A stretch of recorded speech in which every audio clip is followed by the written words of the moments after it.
We have seen an 85% decline in the wild lions in the last 21 years. The greatest predator of the lion is the human being. Well done, young man. This is a once-in-a-lifetime trophy. I was born in South Africa. And even though we left when I was young, Africa has always felt like home. It came to my attention, lions were facing extinction. The biggest problem are the lion trophy hunters. But to understand trophy hunters, I needed unfiltered access to their world. And that's when I had a crazy idea. I would go undercover as a big game hunting photographer. I started to create a new identity. I've guided lion hunts professionally. This is my 17th year.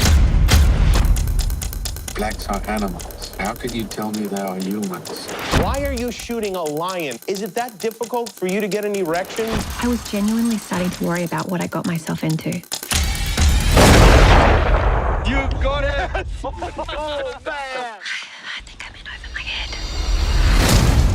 The hunting industry in America has thousands of obscenely wealthy people. We have the best lion deal. Oh my God, there's a whole price list. It's not a fair find. Take the shot. That was awesome. The lion had no chance, didn't even roar. This wasn't a chase. This was an execution. Our choices are going to affect the future. This lion is 64,000. Do we accept such an abomination, or do we say no? If we cannot save the most renowned animal on the planet, what hope does any animal have?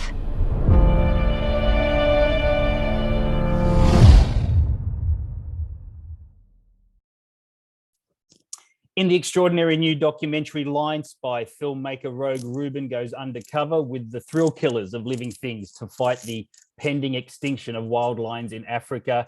Creating a false identity, she infiltrates the male-dominated world of trophy hunters in Africa and puts herself at tremendous personal risk in doing so. Joining us on Screen Watching to talk about this remarkable film and her life-threatening excursion into the world of rich male privilege, we welcome Rogue Rubin. Thanks so much for being with us, Rogue. Thanks, Simon. It's great to be here. How did saving the African lion from extinction become the cause that called you to action?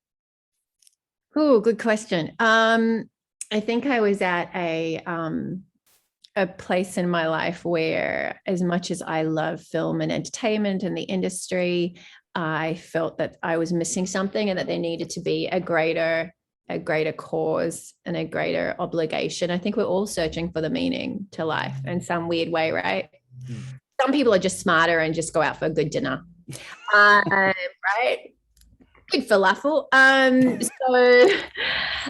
For me, I considered myself and do consider myself a conservationist and somebody who is somewhat knowledgeable about conservation. And so I knew elephants were going extinct and that the ivory trade was enormous, with about 50,000 remaining in the wild. I knew rhino were going extinct with 30,000 remaining in the wild, and certain species of rhino now absolutely functionally extinct. But I had no idea the lion, being the most iconic symbol on the planet, was going extinct. And there's only 20,000 in the wild. It's extraordinary. It really is. One of the things that most stunned me about the film was the level of delusion that people who kill large wild animals live under. This notion of a fair hunt that involves 6 men and 3 high-powered rifles and 2 indigenous trackers to kill this savage beast, which are usually lying in the shade somewhere. You call it the theatrics of the hunt, and it certainly captured in the film the experience of going on there. Tell me about shooting those moments. Okay. I should first ask, is that noise upsetting you or is that fine? No, that's fine. Okay, great.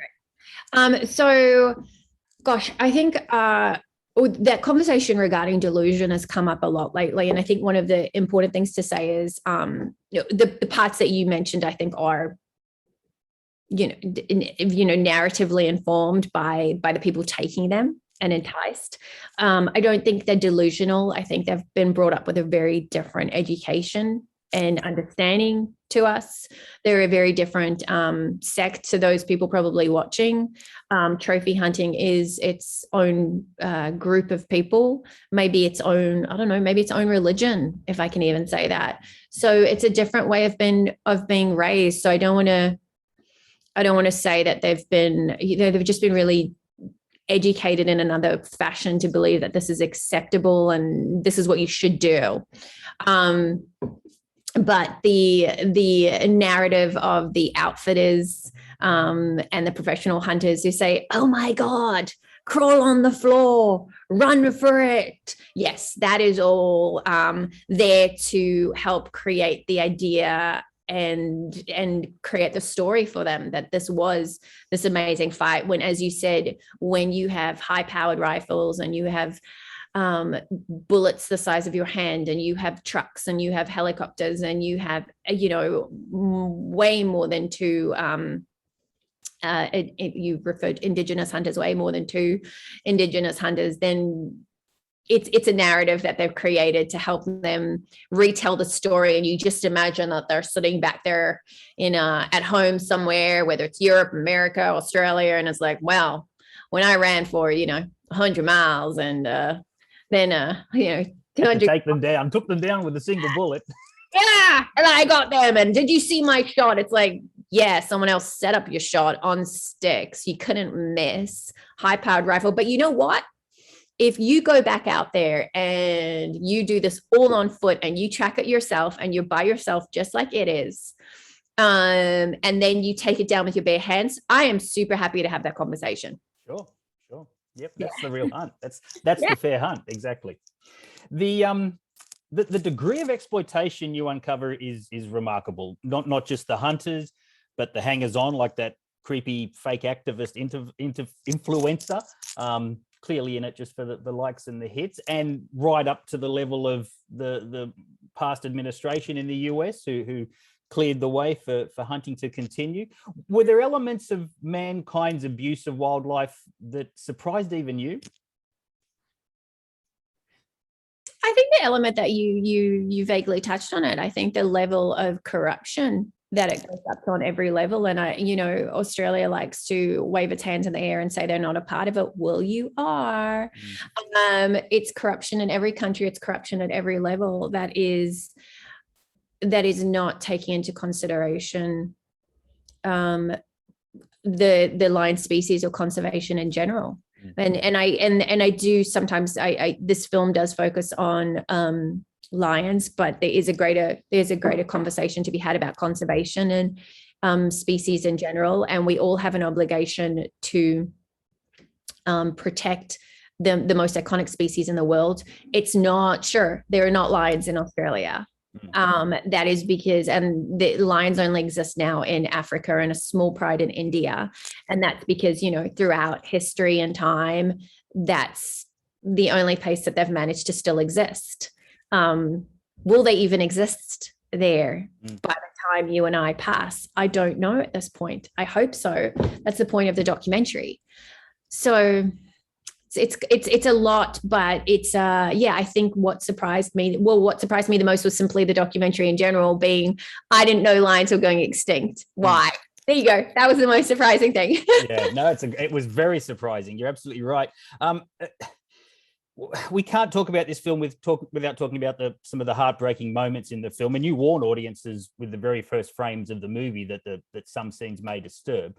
On days after you capture the giraffe footage, or settling in at night after the moment with the black-maned lion, how do you reconcile the observational responsibilities of a documentarian and the very human you are who has seen these horrific moments? Well, firstly, Simon, you're giving away my film. A little bit, just.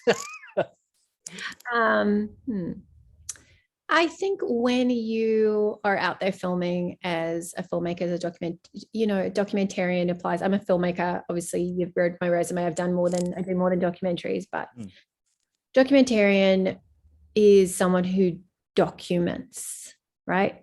That's what I am. I'm someone who documents what occurs. And how do I'm in those moments, I am 100% out there with them.